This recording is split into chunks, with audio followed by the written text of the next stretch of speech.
Voici l'histoire d'Alex, un homme qui ne laisse personne indifférent, mais dont le charme cache un mécanisme bien plus sombre, bien plus complexe.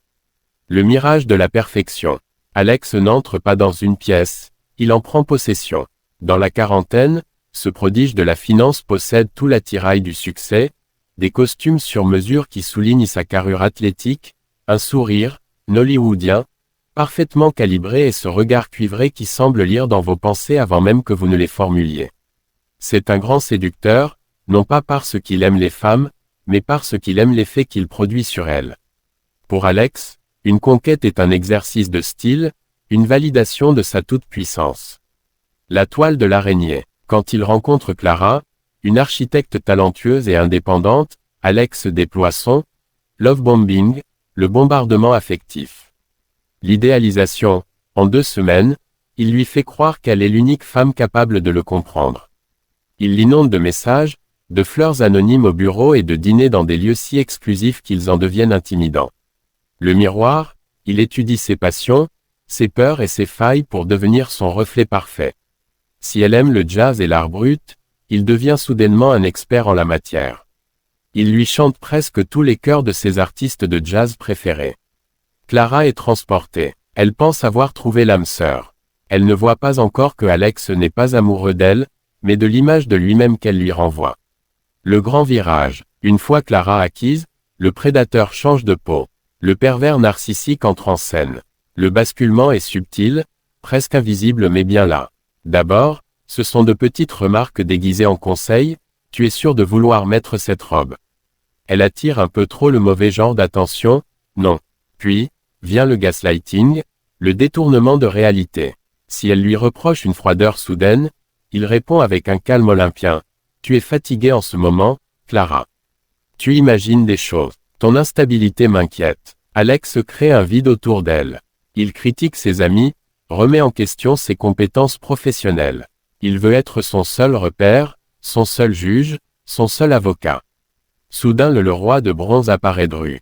Au bureau, Alex est adoré. Il est le leader charismatique qui offre des primes généreux.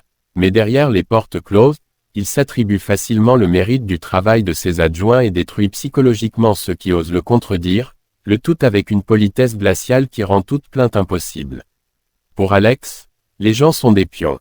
Il les déplace, les utilise, puis les jette lorsqu'ils n'ont plus de valeur narcissique à lui offrir. Il ne ressent pas de culpabilité, seulement le besoin insatiable de combler un vide intérieur qu'aucune réussite, ni aucune femme, ne pourra jamais remplir. L'histoire d'Alex n'est pas celle d'un homme qui aime trop, mais celle d'un homme qui ne sait aimer que son propre pouvoir, laissant derrière lui des ombres de ceux qui ont eu le malheur de croire en son éclat, en son amour fictif. Clara lessivée, d'attendre toutes ses promesses non tenues. S'éclipse sans laisser de traces.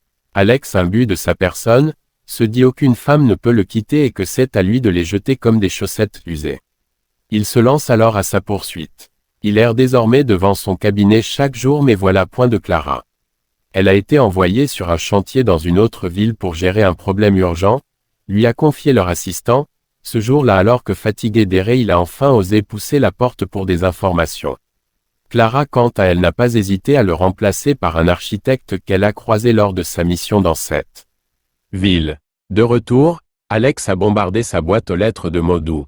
Son jardin est rempli de roses. Mais Clara ayant compris ses troubles a décidé simplement de les jeter et passer à autre chose. Déterminer le pourcentage exact de pervers narcissique est complexe, car ce terme est plus souvent utilisé en psychologie clinique et en France popularisé par Marie-France Irigoyen qu'en psychiatrie pure. En psychiatrie, on parle plutôt de troubles de la personnalité narcissique. Voici les chiffres clés basés sur les études internationales et le manuel de référence DSM-5. 1. Statistique dans la population générale. Estimation globale, on estime qu'entre 0,5% et 1% de la population mondiale souffre d'un véritable TPN. Fourchette élargie, certaines études épidémiologiques plus larges suggèrent des taux allant jusqu'à 6,2%, selon les critères de diagnostic utilisés, notamment aux États-Unis. Le paradoxe du diagnostic, ces chiffres sont probablement sous-estimés, car les personnes concernées consultent rarement, elles estiment que le problème vient des autres, pas d'elles-mêmes. De répartition par genre et milieu. Homme versus femme. Le trouble est nettement plus fréquent chez les hommes. Environ 50% à 75% des personnes diagnostiquées sont des hommes. Milieu spécifique.